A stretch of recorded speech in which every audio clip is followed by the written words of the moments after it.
CBS News has learned that the Biden administration provided advance warning to Iran ahead of an attack on the country by ISIS-K, an arm of the Islamic State. Earlier this month, bombs went off during a gathering to remember the death of military leader Qasem Soleimani.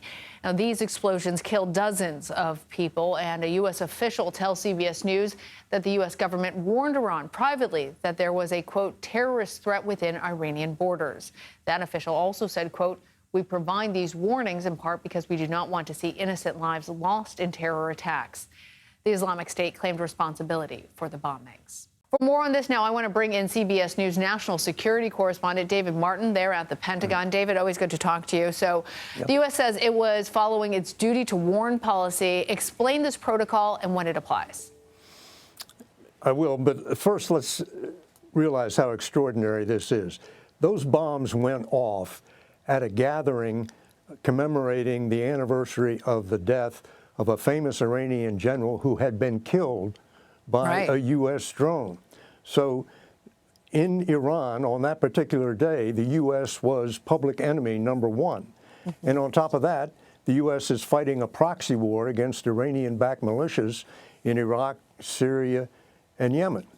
But the U.S. has this policy which is called duty to warn, in which it warns other countries, friend or foe, of potential terrorist attacks that could cost innocent lives. Now, you'd expect that to happen with the friends of the United States, but now we find out that it also happens with adversaries. Yeah, I appreciate that context. It's good to remind people that this wasn't an accidental situation, that Soleimani was targeted by the United States and celebrated for his role in